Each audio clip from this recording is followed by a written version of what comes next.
Hello everyone, Just Podcast TV is here. Please don't forget to like and subscribe and hit the bell icon to get notified on new contents. Then what should we do now? Krista asked. Vanessa wanted to go against Cindy again, but Krista got in the way. She let it go for now and gave Cindy a fierce glare before looking at Krista. But before Krista could say anything, Cindy said, "I once learned some first aid. Let me treat him." Krista nodded. "Okay," she said. Both of them were decisive people. Krista immediately helped James up and walked him to Edward's home. Then she asked Edward to buy some medical supplies and let Cindy take care of James's injury. Cindy's technique was very professional. Vanessa was stunned when she saw it, and finally felt herself thaw a little bit towards her. However, she deliberately stirred up trouble, saying that Cindy had hurt James and wanted to make this an excuse. But she was interrupted by James's miserable cry. James had to admit that his act was quite effective. Although his injury wasn't serious, he was indeed injured. After Cindy bandaged his wound, James washed up and changed his clothes. It was about 9 o'clock in the morning. Seeing that the women had quieted down and had stopped fighting, James called Edward to go out and do something important. He originally planned to bring Cindy along. After all, she was a newcomer. Even when he was here, the three of them bullied her right under his nose, so who knows how they would act when he wasn't around. But what James didn't expect was that Cindy actually rejected his good intentions and stood up for herself. That made him feel better. She didn't fear them at all. Krista winked at him, indicating that she'd take care of everything. James then left with Edward. To be honest, he'd wanted to leave a long time ago, not only because he had something important to do today, but also because he was afraid that the fight between the women would break out again. Once they got started, it would not be good for him to stay and do nothing. It would be a real headache. He might as well let them handle it themselves. In the garage, James was just about to get into the car when Edward looked at him and asked, "Mr. Tucker, weren't you hurt just now? Why do I feel like you don't seem to have any problems?" He had come down from upstairs and had been holding back this question. As soon as James went out, he relaxed and looked like he was walking around without any issues. No matter how he looked at it, he didn't look like he'd been seriously injured. James suddenly smiled mysteriously at him, then turned around and said to him, "Edward, look, I'm completely fine now." "Huh?" Edward looked at James, who suddenly looked healthy. His mouth was wide open and he was shocked. Edward's brows knitted together, and then he asked again, "How is that possible? I saw Cindy treat you, and she even sutured a wound on your back. How could you have recovered so quickly?" James looked at him and grinned. Those injuries weren't that bad. There's nothing to be surprised about. James didn't care about Edward's curiosity. He sat in the passenger seat of the car and said, "Let's go. We need to do something." Edward quickly got into the driver's seat and asked, "Mr. Tucker, where are we going now? You're not going to turn yourself in, are you?" he asked jokingly. James was speechless by Edward's question. He said, "Edward, to tell you the truth, I did kill someone last night." "What?" Before James could finish, Edward almost jumped up from the driver's seat. He screamed and looked at James as if he was looking at a terrifying killer. There was an indescribable fear and nervousness in his eyes. At this moment, he was about to open the car door and run away, because he'd never seen a person who could talk about killing so easily and calmly as if nothing had happened. Seeing Edward so nervous, James suddenly smiled and said, "Hey, Edward, don't be nervous. I won't kill you. What are you afraid of? Can you hear me out first?" Okay. Edward tried his best to control his nervousness.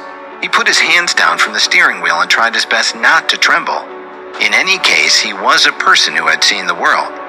James then said, "That's right. I killed people last night, but those were all people who should be killed. Because if I didn't kill them, I'd die. My friends will die. So I was completely defending myself. So these were all in self-defense. Why should I turn myself in? If the entire Black Bat Society was killed by me, James, then I believe that if the police had any sense, they would definitely thank and reward me. I'm not guilty. If you don't believe me, you should look at the headlines later today publicly announcing that I'm going to reward a mysterious hero. And I'm that hero. After James finished speaking, he started laughing. Of course, the last sentence was just a fantasy. As for whether the police would do that or not, he didn't know. But Edward was stunned. He felt that he couldn't digest what James had said to him for a long time because the information was too much. Let's go, Edward. What else were you thinking? Don't worry. The police will not bother us. The reason why the women did that was to avoid some very complicated procedures. That's all. James saw that Edward hadn't moved, so he urged him again. Oh! Edward quickly nodded and recovered from his shock. He looked at James and asked, Then, Mr. Tucker, where are we going now? The Excalibur Company. James said the 3 words. Ah, why are we going there? Edward asked in shock. This was one of the top 10 companies in London. They were in the ore business and they worked with clients all over the world. It was hard to imagine how rich they were. This guy had just said he killed someone and now he wanted to go to Excalibur. They all seemed so calm and collected. Who was he? Could it be that he was also a big boss who could do business with a big company like Excalibur? Then this guy was definitely not normal. If that was really the case, then did he not know a super tycoon? Thinking of this, Edward's blood immediately boiled. It was as if he, a middle-class person who had been in London for his entire life, had the opportunity to enter the upper class in an instant. All right. Edward pushed aside the messy thoughts in his mind. He started the car and drove James all the way to the Excalibur Company. The atmosphere in the car seemed a little tense, probably because the earlier conversation had scared Edward. James thought about some information about the Excalibur Company. He didn't pay much attention to Edward, the temporary driver, so Edward became even more careful. Fortunately, Edward's home wasn't far away. The 2 of them soon arrived at Excalibur's headquarters located in the most prosperous business district in London on Oxford Street. It was located by the Thames River and was a place of economy and commerce. After getting out of the car, James saw the unique British style of buildings. The unique style was displayed everywhere. James walked to the main entrance of the incredibly stylish building. The company's headquarters wasn't some high-rise building because the entire bustling business district was basically an old building from the 17th century. It had a long history and there were traces of relics everywhere, as well as the unique style of the Middle Ages in Northern Europe. They appeared noble and luxurious. Because Edward wanted to park the car, James arrived at the company's entrance first. Although he was now the boss of the company, he kept a low profile and didn't plan to disturb the people inside. He wanted to go in and get some information. However, before James could go in, he was immediately approached by security guards at the entrance due to his casual clothing. Apparently, he looked like he was up to no good. One of the tall security guards walked over and said to James, "No one is allowed to enter." James frowned and thought, "I need to go in, but how do I get them to go away? This is elitist. Don't I look like a rich man?" However, James wanted to enter the company to investigate first. He didn't want to alert the higher-ups of the company. Otherwise, people would want to talk to him. So James didn't mind. He smiled and said politely, "Hello, I submitted a resume to your company. I have an interview today." James' impression was very good. The security guard looked at James from head to toe and then back up in disdain. He said, "Get out of here. Our company doesn't recruit people." He tried to get James away again. He muttered, "Even if we recruit people, we wouldn't recruit people like you." "What did you say?" he asked in a cold voice. Although James usually had a mild temper, he couldn't stand these words. The security guard was a head taller than James. He was strong. It was obvious that he was a professional. He said snidely, "I said, even if we did, we wouldn't hire someone like you." "Is that so? Then what kind of person am I?" James was very unhappy now. His smile became even colder. Probably because James's words were so surprising, the security guard was stunned for a moment. But then he said rudely, "Buddy, I'm warning you. Don't pick a fight with us for no reason. Your clothes are disgusting, so you can't enter this building. Only those worthy can enter, and it's my responsibility to keep you out. You hear me? Leave, Immediately. Oh yes.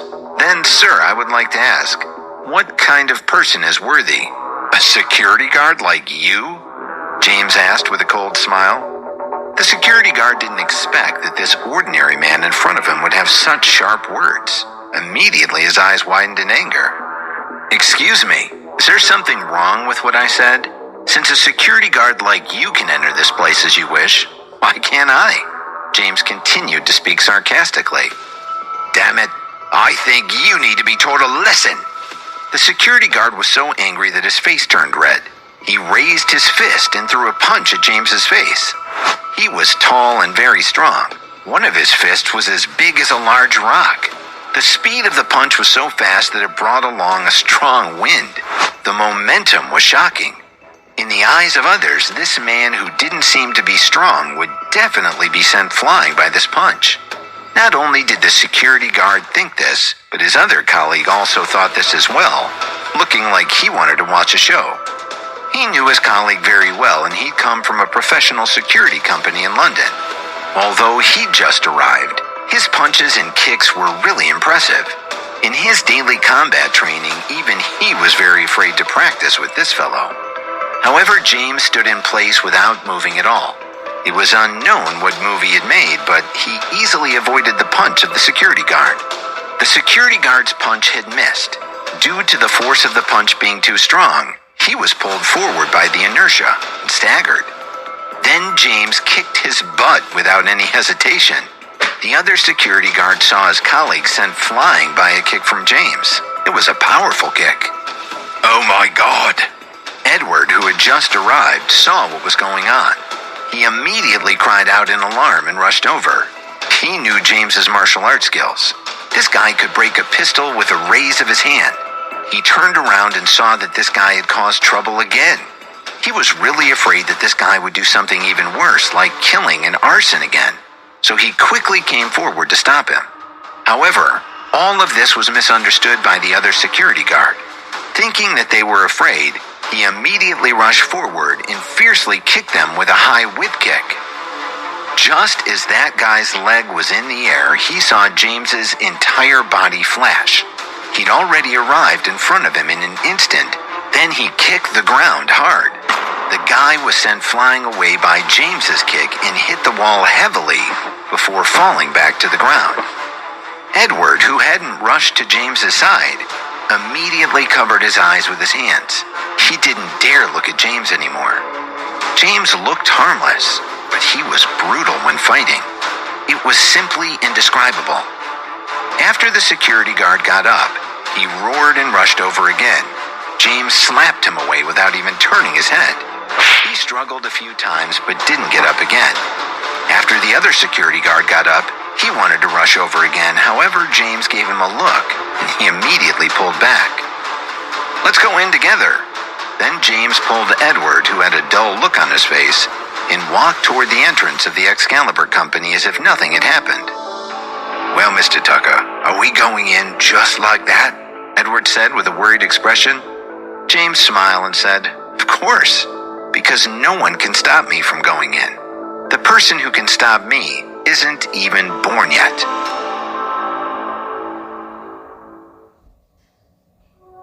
Just as James pulled Edward into the lobby of the Excalibur company, a group of security guards rushed over and surrounded James and Edward. Edward was just a regular guy. He'd never seen such a scene before. He was shocked. He thought that James was a person who could attract trouble. It seemed that wherever he went, trouble would find him. He regretted agreeing to come to Excalibur with James. However, compared to Edward's fear, James, the mysterious boss of Excalibur, had his hands behind his back and looked relaxed. It was a pity that none of the security guards here knew this mysterious boss of his. Otherwise, Edward would have been shocked again. Looking at those security guards, all of them were strong and fierce, holding electric batons and other weapons in their hands. Edward felt his whole body go weak, and he could barely stand. He looked at James with a trembling face and asked, Mr. Tucker, let's go out first. Otherwise, I'm afraid we'll be... However, James interrupted him with a smile. He looked at him and said, It's fine. I'm just doing a routine check on the security of the company. You don't have to worry. As soon as James finished speaking, a man who wasn't very tall and looked shorter than James walked in from the periphery of all the security personnel. He looked to be about 35 years old. There were no exaggerated muscles on his body. However, his breath was steady and his steps were light. When he arrived, all the security guards in the hall immediately felt deep respect for him, and there was complete silence. Just from the attitude and respect of all the security personnel toward him, it wasn't difficult to tell that this guy held an important role among the security personnel of the Excalibur Company. However, none of this mattered. What mattered was that James could sense a trace of danger from his body. He remembered the last time he had such a feeling. It was when he was in South Africa when he'd felt it from Dax, the #1 assassin in the world. It was obvious that this fellow's background wasn't innocent. He walked straight to James, raised his head, and looked at him with an unusually calm expression, and spoke straightforwardly. "Sir, why do you injure our men for no reason? I hope that you can explain this matter clearly, otherwise you might get in some trouble today." "And who are you?" James asked with a smile. "You don't need to know who I am. You just need to know that you don't belong here. So I'll give you one last chance. Explain the reason and then disappear. Otherwise..." Before the man could finish his words, James slapped him in the face.